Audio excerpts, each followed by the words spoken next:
Let us begin the topic of sequences and series.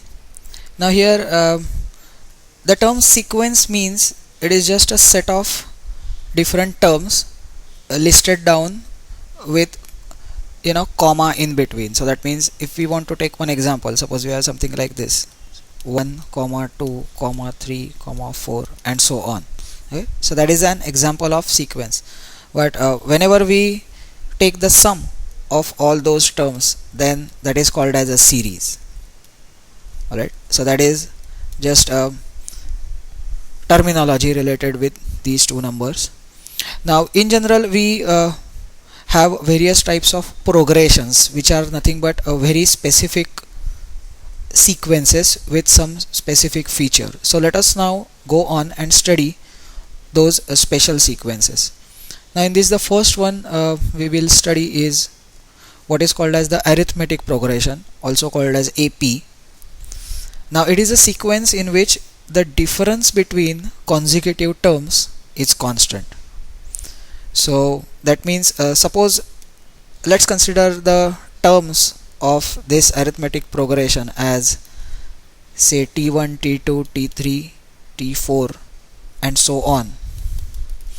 So as the definition says, the difference between the successive term, that means T2 minus T1, let's call it as say D, then T3 minus T2, it is also D, and same as T4 minus T3, that is also equal to D, and so on. So whenever this difference is constant between any two consecutive terms, then that sequence is called as an arithmetic progression or AP. Now typically we denote the first term with the symbol as A, okay, small a, that is the starting term, and the common difference is denoted as D. So therefore A and D together give us enough information about the arithmetic progression. Okay, so once we know the starting term and the common difference, we can list down any number of terms. So now let's move on and see how we can write any general term of an AP, that is say nth term of an AP. So now let's take say the first term as we have seen to be equal to A. Then the next term will be equal to A plus D, because we know that D is the common difference. If we write one more term T3, that will be nothing but A plus 2D, because we have to simply keep on adding D to every term. Similarly, fourth term will be, as we can see, it is A plus 3D. Right. So similarly, moving on like this, the nth term will be equal to, now suppose we want to write the formula for n term. We observe that whenever it was first term, we added nothing to A. Right. Whenever it was the second term, we added D. Whenever it was third, we added 2D. For fourth, we added 3D. So that means one less than the term number multiplied with the D is to be added with A. So that means therefore for Tn, we must add n minus 1 multiplied by D to A. So therefore that is the formula for any general nth term of an arithmetic progression. So the formula for n term Tn is A plus n minus 1 times D. Alright, now let's move on. Now here we want to find the sum of first n terms of an AP, that is we want to develop a formula for sum of n terms of an AP. So for this, what do we do is, let us write the terms, that is A plus D, A plus 2D and so on, and we know that the nth term can be written as A plus n minus 1 multiplied with D. Alright, so that means our sum is nothing but A plus D plus A plus 2D plus so on, and lastly plus A plus n minus 1 into D. Right. Now to get the sum, what do we do is, we write this same right hand side in reverse order.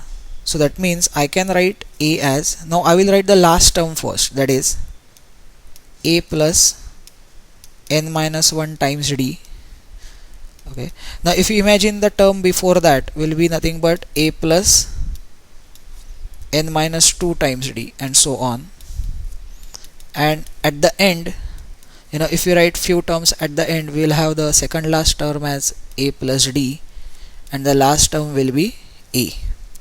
Now because of the symmetry, it will be clear that if we add the first terms in both of these expressions, we will get the same answer if we add the second terms of the two expressions. And similarly, even if we add the last terms of both the expressions, we will get the same answer. So that means if we add both of the equations, we will get on left hand side 2 times sum is nothing but, now addition of these particular corresponding terms is nothing but a plus a gives us 2a plus n minus 1 times d.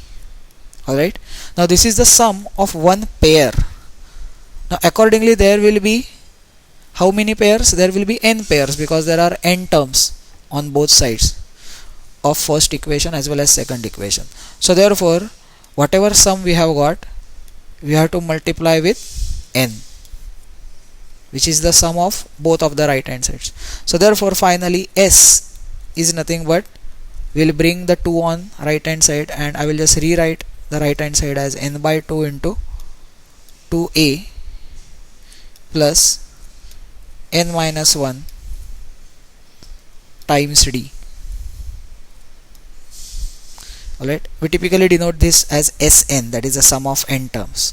So that's the formula to calculate the sum of first n terms of a given AP, where we know the first term and the common difference.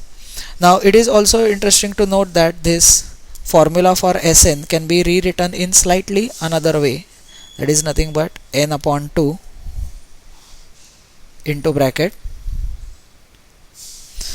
Now out of 2a, if we take up only 1, that is we just write a, then what remains in the bracket is a plus n minus 1 times d, which is nothing but the last term, that is the n term.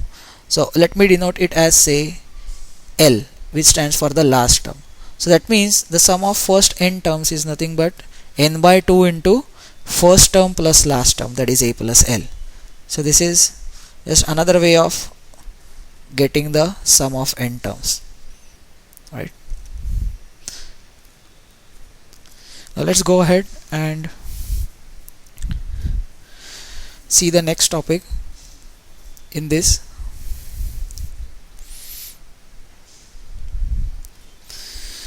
Now here are some properties of arithmetic progression, that is, if each term of an AP is added, subtracted, multiplied or divided with some constant, then the resulting sequence is also an AP. And secondly, addition or subtraction of two APs is also an AP. So we have to remember these properties in solving certain sums. Right? Let's go ahead. Now many times in the questions we have to assume certain unknown terms, rather certain unknown consecutive terms which are given to be in arithmetic progression. So let us see how to assume them. Suppose we have to assume 3 terms which are unknown and they are given to be in AP. Now we may think that it will be good to assume the terms as a plus d and a plus 2d.